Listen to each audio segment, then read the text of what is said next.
Hello and welcome. This is View from the Top. I am Modele Sharafa Yusuf, and I thank you for joining us today.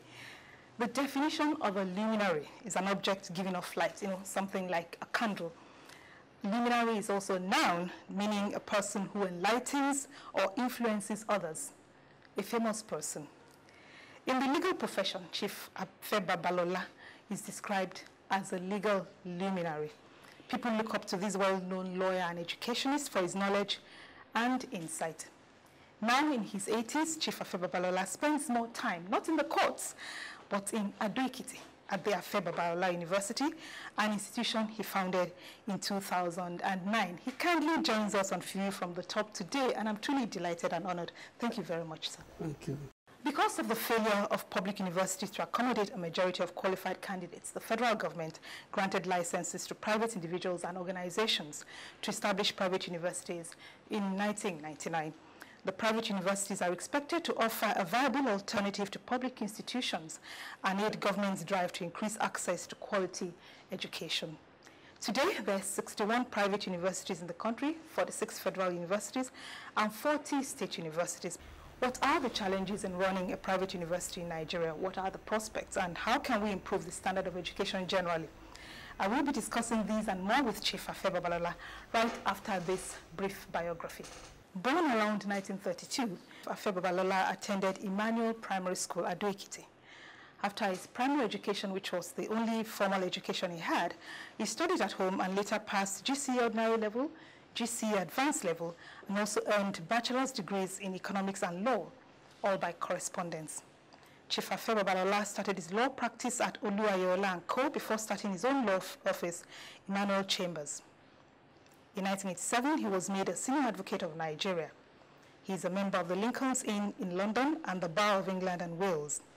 He was Pro-Chancellor of the University of Lagos between 2001 and 2007 before establishing ABWAD in 2009. Let's start from where I stopped earlier.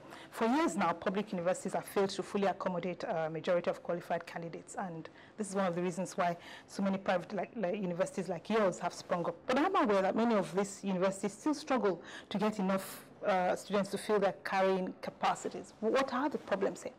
The idea of private university came into being in 1999 because the federal government realized that they alone cannot fund education adequately.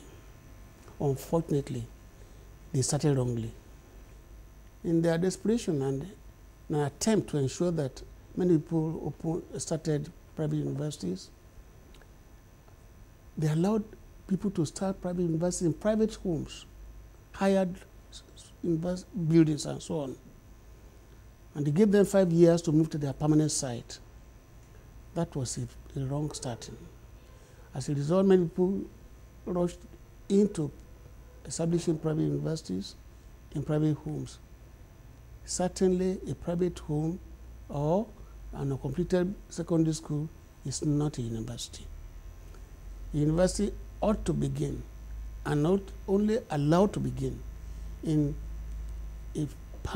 a permanent site with enough structures, equipment on ground.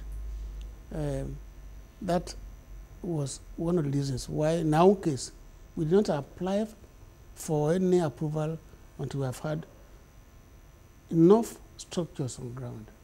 And when the UC came here in 2009, November, they said, this is a miracle and magic combined. And they said it is, according to them, a model, a benchmark, and a reference point for private universities. What are the challenges of running an institution, tertiary institution of education, such as this one? ABWAD is a child of desperation, born out of desperation. I decided to establish a university when I left University of Lagos, where you probably know yourself. I was voted as the best pro-chancellor twice. And I brought the university from nothing to be recognized as #1 at that time. And my vice chancellor number 1 myself best in the country.